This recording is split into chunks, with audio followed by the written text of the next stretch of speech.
नमस्कार. सेंटर स्पॉटच्या सर्व दर्शकांचं मनपूर्वक स्वागत. मित्रांनो, ममताचे कठोर उद्गार, ममताचं टीएमसी सरकार राहणार की जाणार, हा व्हिडिओ तुमच्या पुढे घेऊन येतोय. विषय अतिशय वादग्रस्त आहे, ज्वलंत आहे. व्हिडिओ सुरू करण्यापूर्वी एक नम्र आवाहन करेन की आपल्या सेंटर स्पॉट वरती नेहमी भन्नाट विषय, ताजे विषय आपण घेऊन येत असतो. भारतीय राष्ट्राच्या साठी अत्यंत आवश्यक असे हे विषय असतात. त्यामुळे कृपया सेंटर स्पॉटला सबस्क्राईब करायला विसरू नका, बेल आयकॉन दाबायला विसरू नका. त्याच पद्धतीने हा व्हिडिओ जर तुम्हाला आवडला तर कृपया फॉरवर्ड करा आणि लाईक सुद्धा करायला विसरू नका.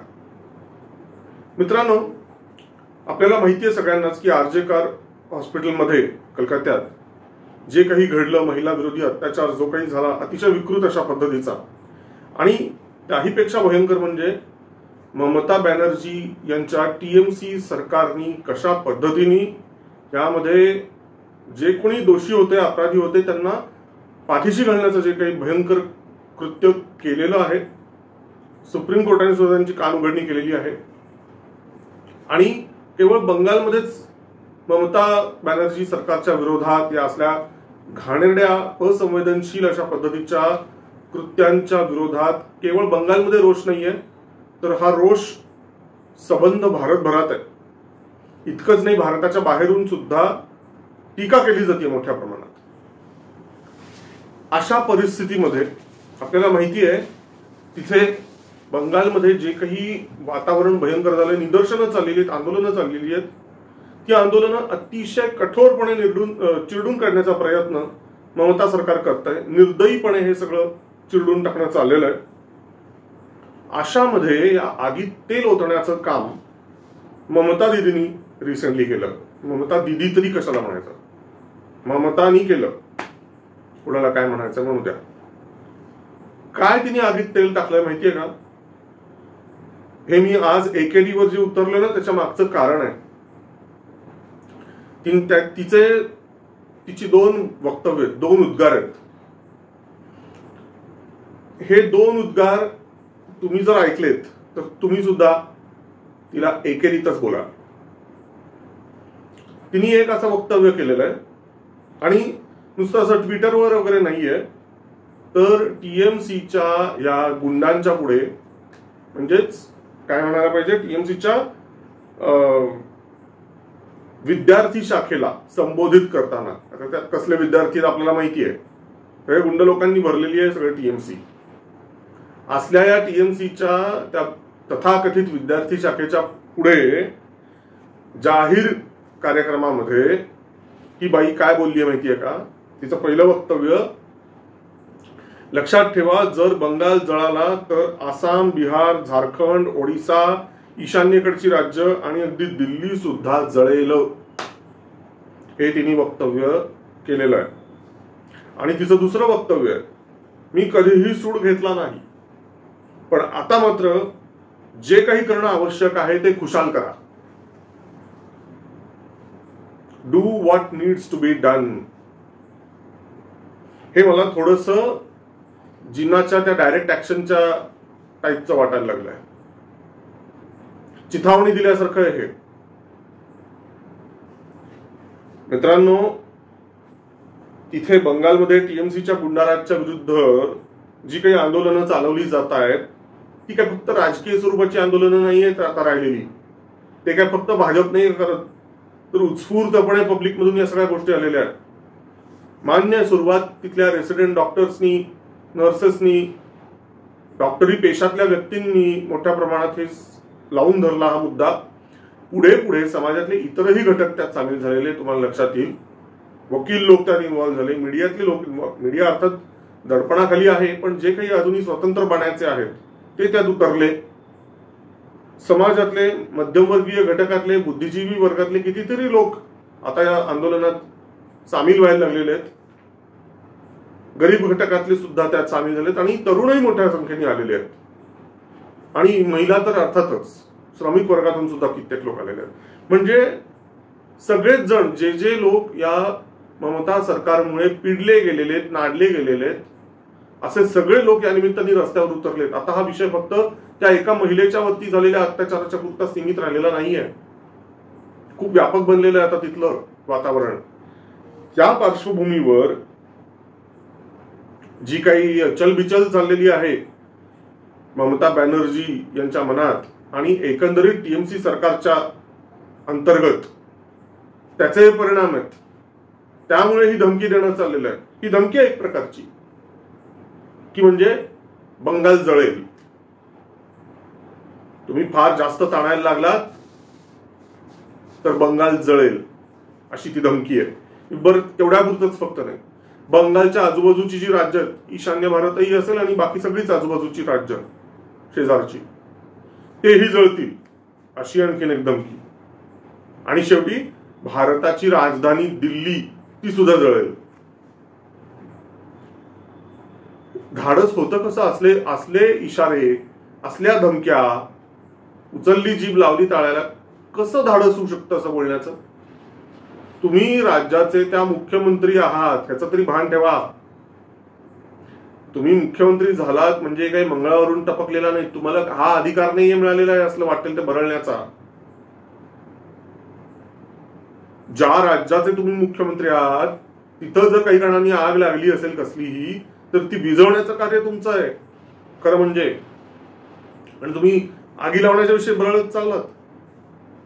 हे शोभत नाही कुठल्याही मुख्यमंत्र्याला, बिलकुल शोभत नाही. आणि देशाच्या राजधानीच्या संदर्भात तुम्ही बोलायचं धाडस करता, याचा अर्थच तुम्ही देशविघातक आहात, तुम्ही देशद्रोही आहात. देशाच्या राजधानीवरती वाटेल ते निरर्गल बडबड करण्याचा अधिकार तुम्हाला कोणी दिला? त्याच पद्धतीने तरुणांना सूड घ्यायला, हिंसाचार करायला ती जाहीरपणे इन्स्टिगेट करतीये, प्रोत्साहन देतीये, कानपिचक्या देतीये, चिथावणीखोर भाषा आहे ही. डायरेक्ट ऍक्शन द्यायच्यासाठीचं ज्या पद्धतीने चिथावणी जिनानी दिली, तसं चिथावणीखोर वक्तव्य आहे की मी आजपर्यंत कधी सूड घेतला नाही, म्हणजे तिने घेतलेला आहे. अतिशय सूड भावना जपणारी बाई आहे ती.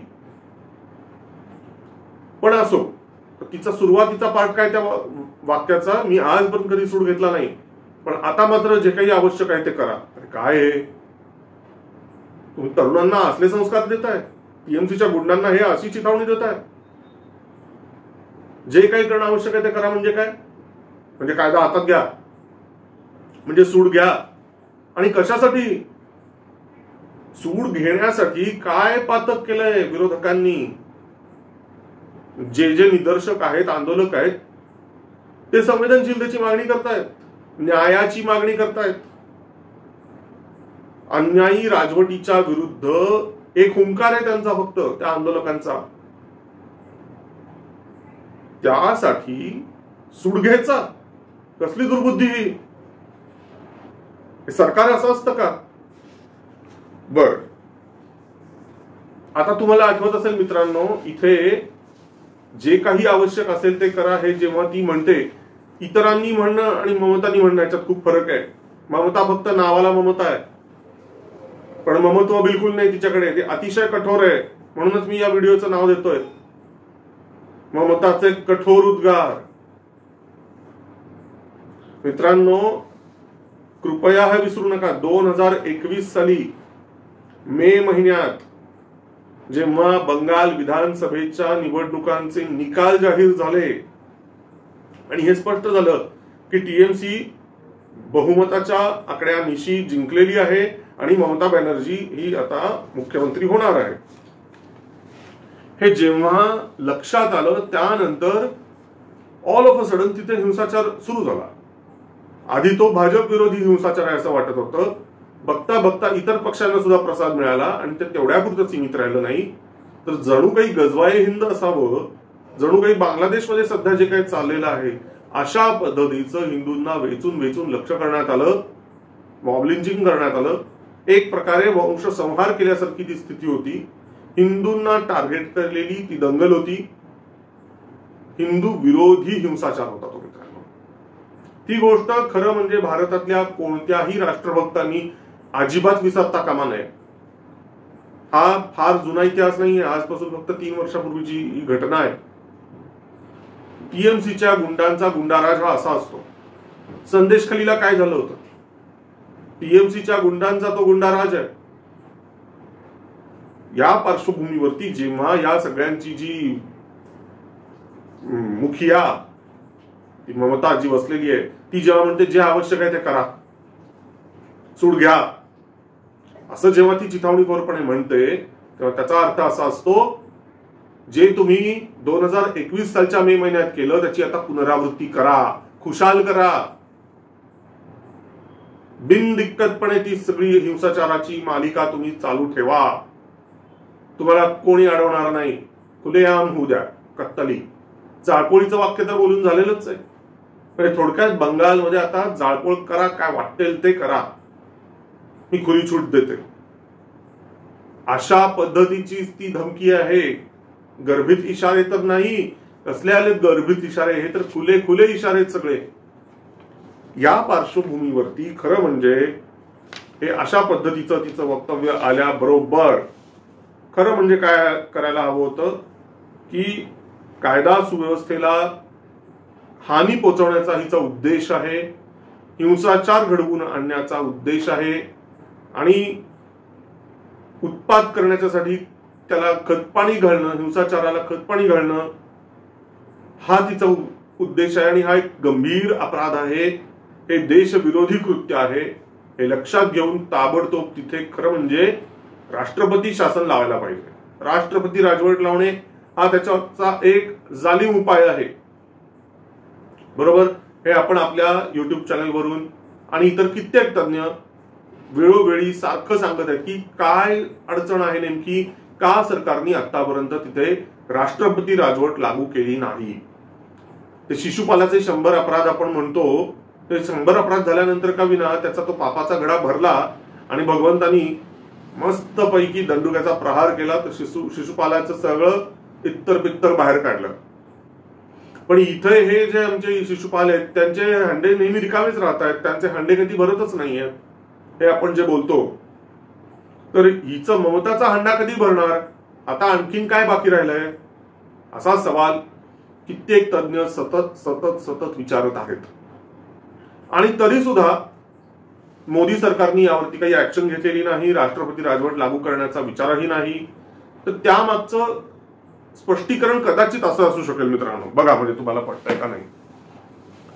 सुरुवातीला मलाही पटत नव्हतं, पण थोडंसं काय राजकारण म्हटल्यानंतर थोडं निर्दयी, थोडंसं काय म्हणूया निर्दयी नाही, पण गोष्टींचा ऑब्जेक्टिव्हली विचार करावा लागतो, रिअलिस्टिक पद्धतीने विचार करायला लागतो. आदर्श राहून चालत नाही. आयडियालिस्टिकपणे राजकारण कधीच करता येत नसतं. दुर्दैवानी हे राजकारण आहे आणि त्यातही हे निवडणुकांना केंद्रस्थानी ठेवलेलं राजकारण आहे. त्यामुळे या अशा गोष्टी होतच राहतात. तर याच्या मागचं एक स्पष्टीकरण असं असू शकतं की राष्ट्रपती राजवट लागू करणं सोपं आहे का टेक्निकली? येस, अगदी सोपं आहे. ते काही अगदी अवघड नाही आहे. पण आपल्याला हे लक्षात घ्यायला लागेल की राष्ट्रपती राजवट लागू केली तरी सुरुवातीला 6 महिन्याचा पिरियड असतो. त्या राष्ट्रपती राजवटीचा कार्यकाळ 6 महिन्याचा असतो. 6 महिन्यानंतर शक्यतो राष्ट्रपती राजवट थांबवावी लागते त्या राज्यातली आणि तिथे फ्रेश इलेक्शन्स डिक्लेअर करावे लागतात. जास्तीत जास्त असं करता येऊ शकतं की काही क्वचित परिस्थितीमध्ये राष्ट्रपती राजवटीचा कार्यकाल आणखीन 6 महिन्यांनी एक्सटेंड करता येतो. म्हणजे थोडक्यात किमान 6 महिने किंवा किमान वर्षभरामध्ये एवढाच तो कार्यकाल राहू शकतो राष्ट्रपती राजवटीचा. 6 महिने ते जास्तीत जास्त 12 महिने. आणि त्यानंतर का विना निवडणुका घोषित कराव्या लागतात. ठीक आहे. मग अशा परिस्थितीत काय होईल? राष्ट्रपती राजवट लावल्यामुळे आज जी लोकप्रियता घसरलेली आहे ममता बॅनर्जी हिची, बंगालमध्ये ममता बॅनर्जीच्या विरुद्ध अत्यंत जी नाराजी तयार झालेली आहे ती पूर्णपणे स्वतःच्या कृतींनी, स्वतःच्या कर्मांनी, स्वतःच्या धोरणांनी, स्वतःच्या वक्तव्यांनी आणि तिच्या टीएमसीच्या गुंडांनी जी काही लोकप्रियता घसरलेली आहे आणि तिच्या विरुद्ध एक जे मोठ्या प्रमाणात जनमत तयार झालेलं आहे, ते सगळं जनमत आणि ते सगळी तिच्या विरुद्ध गेलेली जी काही लाट आहे ती झटक्यात तिच्या बाजूने येऊ शकेल. थोडक्यात तिला संजीवनी मिळाल्यासारखं होईल. ती कारण काय करणार, ती व्हिक्टिम कार्ड खेळणार. बघा, मी सत्तेत होते आणि दिल्लीतल्या केंद्र सरकारने काय केलं बघा, त्यांनी सरळ राष्ट्रपती राजवट लावली, मला हाकलून लावलं. म्हणजे कशी सूडबुद्धीने काम करतं बघा केंद्र सरकार. म्हणजे ह्यांनी सूडबुद्धीची भाषा करणं, तरुणांना चिथावणी देणं हे मान्य आहे, पण केंद्र सरकारने सूडबुद्धी नाही ठेवायची. केंद्र सरकार ज्या वेळेला जस्टिसचा, न्यायाचा विचार करतो आणि जिथे शासन यंत्रणा उखडून पडलेली आहे, सर्वसामान्यांच्या हिताचे काहीही निर्णय घेतले जात नाहीत आणि जिथे कायदा सुव्यवस्था ही धोक्यात आलेली आहे, शासन यंत्रणा जिथे कोलमडून पडलेली आहे, अशा राज्यामध्ये पूर्ण विचारांती जर का केंद्र सरकारने काही निर्णय घेतला आणि राष्ट्रपती राजवट लावली, तरी ते काय म्हणणार आहेत विरोधक. आणि त्यावेळेला फक्त ममता नाही बोलणार आहे. सध्या ममताला एकटी पडली आहे महाविकास आघाडीच्या बाबतीत जर विचार केला तर. त्या इंडिया अलायन्स जी काही आहे त्यामध्ये सध्या ममताला कोणीही विचारत नाहीये, तिच्यापासून सगळे दूर राहत आहेत. मात्र जेव्हा राष्ट्रपती राजवट तिथे लागेल त्याबरोबर ममताच्या बाजूने हे सगळी कोल्हेकुई सुरू होईल इंडिया आघाडीतल्या लोकांची.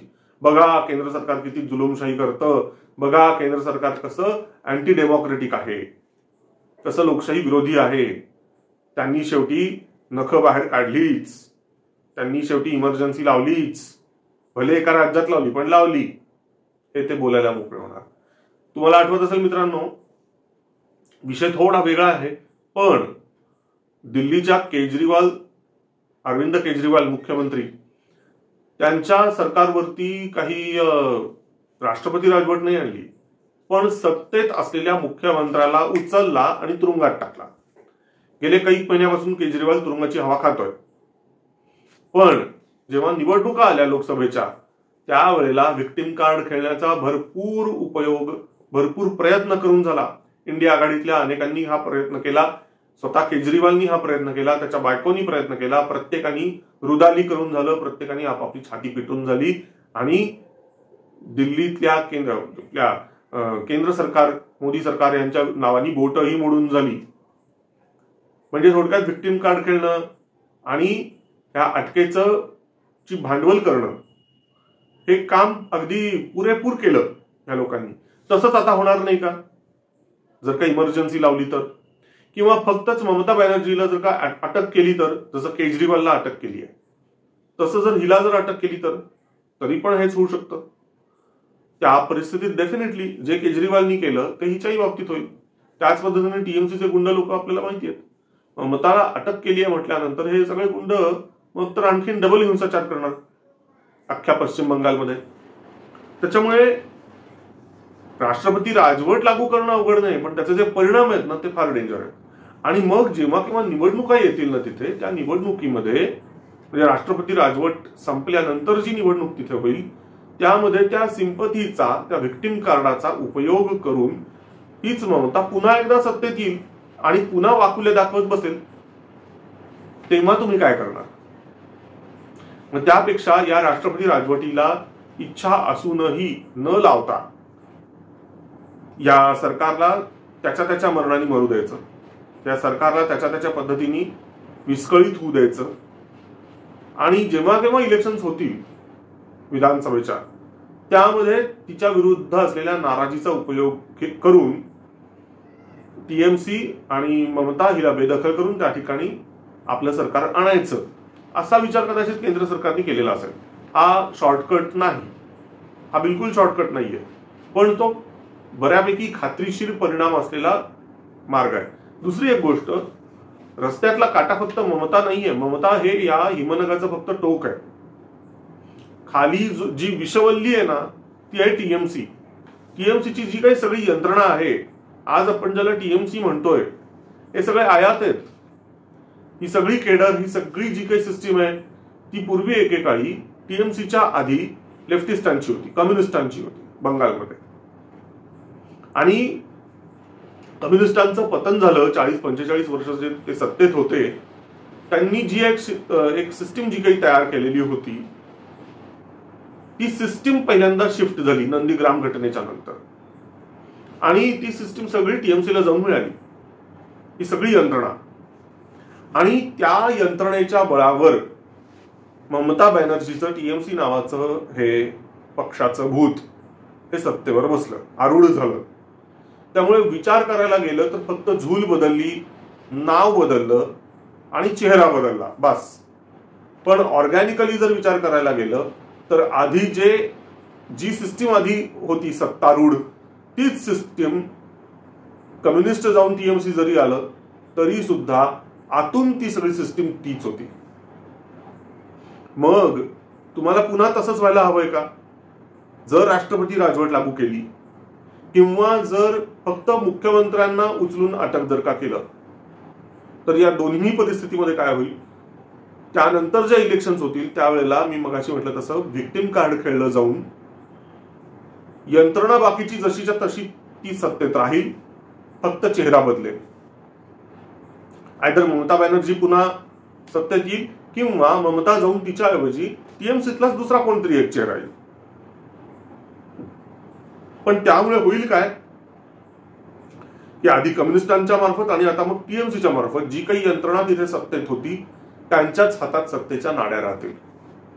असं जर आपल्याला होऊ द्यायचं नसेल, तिथे जर का यंत्रणा ही पूर्णपणे वेगळी यावी, राष्ट्रहिताच्या विचाराची यंत्रणा तिथे यावी असं जर वाटत असेल, टीएमसी आणि त्यामध्ये इन्व्हॉल्व्ड असलेले जे काही गुंड आहेत, ती जी काही घाणेरडी पोखरलेली अशी जी सगळी व्यवस्था आहे, ती सगळी त्या सत्तेपासून दूर व्हावी कायमची असं जर वाटत असेल तर ह्याच ममता बॅनर्जी सरकारला आयदर हा कार्यकाल पूर्ण होऊ देत, नाहीतर त्यांच्या कर्मानी जे काही डिटेरियोरेट व्हायचं ते होऊ देत.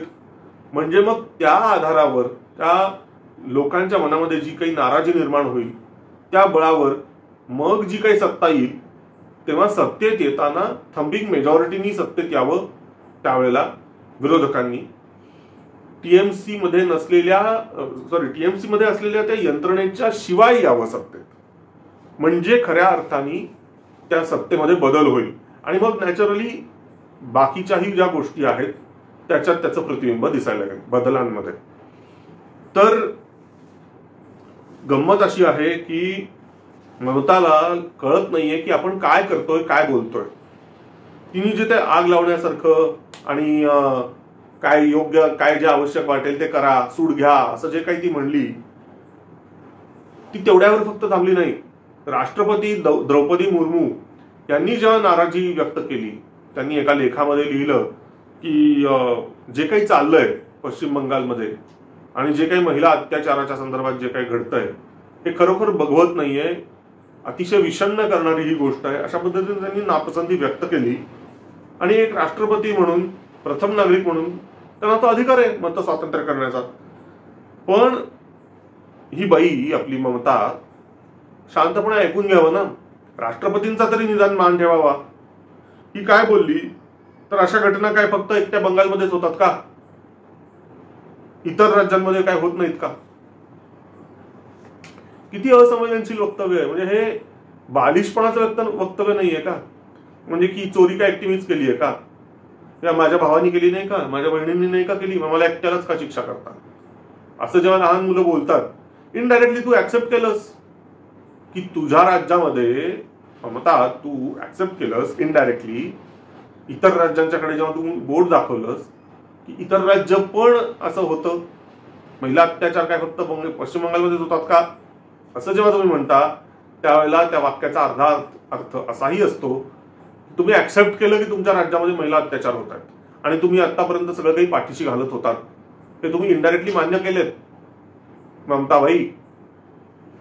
तर हे सध्या जे काही चाललेलं आहे, जाता जाता एक मुद्दा महत्वाचा मी सांगेन, मला तो महत्वाचा वाटतोय की तिच्या त्या आग लावण्याच्या वक्तव्याच्या वरती अनेकांनी टीका करून झाली. हेमंत बिस्वा शर्मा असतील किंवा इतर झारखंडचे मुख्यमंत्री असतील, ओरिसाचे मुख्यमंत्री असतील, त्या सगळ्यांनी टीका करून झाली की तुम्ही आमच्या राज्याच्या संदर्भात असलं काहीतरी बोलू शकत नाही, तुम्ही तुमचं बघा, तुम्हाला शोभत नाही वगैरे वगैरे. पण एक मान्य केलं पाहिजे ना, बंगालचं जे महत्व आहे ना, जसं पश्चिम भारतामध्ये गुजरात, महाराष्ट्राचं जास्त महत्व आहे, सांस्कृतिक महत्व आहे, की महाराष्ट्रात जे काही घडेल त्याचे पडसाद पश्चिम भारतावरती होतातच होतात. त्याच पद्धतीने उत्तरेमध्ये तुमच्या पंजाब हरियाणामध्ये जे काही घडेल त्याचे पडसाद ओव्हरऑल उत्तर भारतामध्ये त्याचे पडसाद उमटतात. उत्तर प्रदेश आणि पंजाब या ठिकाणी ज्या काही घटना घडतात त्याचे पडसाद हिंदी बेल्टमध्ये उमटतात.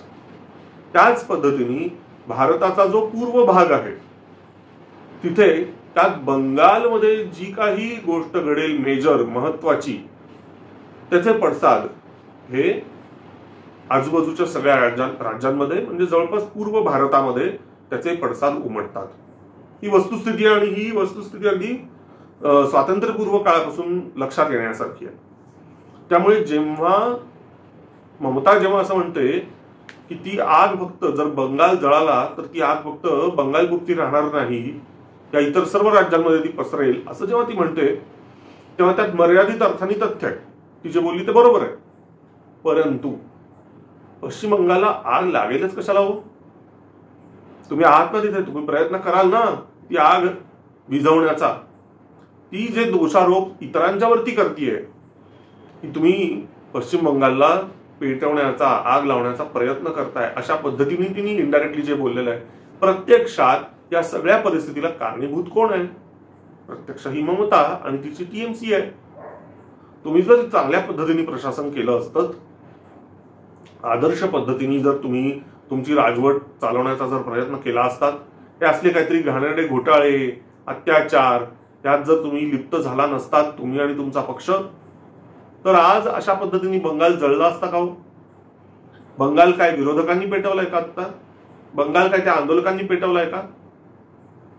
बंगालमध्ये त्या आंदोलकांच्या वरती अश्रुधूर चालवणं, त्यांच्यावर वॉटर कॅनन चालवणं, त्यांना पांगवण्याच्यासाठी गोळीबार करणं, लाठीचार्ज करणं, या अशा सगळ्या गोष्टी करून आणि निष्पाप लोकांना देशोधडीला लावणं, बलात्कार करून, खून करून, या सगळ्या गोष्टींचा आणि सरकारी मशिनरीचा दडपशाहीसाठी उपयोग करणं, सीसीटीव्ही फुटेजेस सगळे गायब करून टाकणं सगळ्या एरियातले, हे जे काही सगळं तुम्ही करताय ना, त्याच्यामुळे खऱ्या अर्थाने बंगालला आग लावण्याचं काम ममताबाई तुम्ही करताय.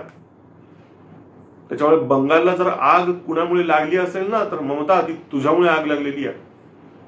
त्याच्यामुळे तू कुठल्या तोंडाने बोलतोय की पश्चिम बंगालला आग लागली तर ती अमुक अमुक ठिकाणी पसरेल? जर ती पसरली, बंगालमध्ये लागलेली आग जर इतर भागांमध्ये पसरली तर त्याला कारणीभूत तू स्वतः असशील ममता. एक लक्षात ठेव, कारणीभूत हे तुझे विरोधक असणार नाहीत, तर तूच स्वतः असशील. मित्रांनो, राष्ट्रपती राजवट लागू करणं हे काही सोपी गोष्ट नाहीये. ती लावूच नये या मतापर्यंत आता जवळपास यावं अशी इच्छा होते. मग असं असताना दुसरे कुठलेच मार्ग नाही आहेत का की ज्याच्यामुळे ममताला रोखता येईल? कारण ती लिटरली वाकुल्या दाखवाव्या अशा पद्धतीने, कारण तिलाही माहिती आहे की नाही लागू केलं जाणार राष्ट्रपती राजवट. इतकं काय काय काय आपण केलं, पण केंद्र सरकारला जर खरीच इच्छा असली असती तर त्यांनी केव्हाच राष्ट्रपती राजवट लागू केली असती, अगदी शपथविधी घेताना पासूनच. पण तसं राष्ट्रपती राजवट लावण्याचं धाडस केंद्र सरकारचं झालं नाही. याचा अर्थ आपण वाटेल ते करायला मोकळे आहोत, आपल्याला एक लायसन मिळालेलं आहे वाटेल ते करण्याचं, अशा भ्रामक समजुतीमध्ये ममता तिने 2021 पासून काम सुरू केलं. मग याचा अर्थ केंद्र सरकारच्याकडे इतर कुठलेच मार्ग नाही आहेत का? तर मार्ग आहेत, अन्य मार्ग डेफिनेटली आहेत, फक्त ते इथे व्हिडिओवरती सांगण्याची गरज नाही. एक फक्त हिंट देता येऊ शकते की जर तुम्हाला तुमचं जे काही लक्ष आहे, जे टार्गेट आहे, आता या ठिकाणी ममता ती जर टार्गेट आहे आणि जर तुम्ही तिला धक्का लावू शकत नाही आहात, तिचं सरकारही पाडू शकत नाही आहात आणि तिला तुम्ही उचलून अटकेतही टाकू शकत नाही, म्हणजे जमतंय पण तुम्हाला ते राजकीय दृष्ट्या गैरसोयीचं आहे, अशा स्थितीमध्ये तुम्ही तरी सुद्धा अग्रेसिव्हली काहीतरी भूमिका घ्यायची आहे, काहीतरी ऍक्शन घ्यायची आहे.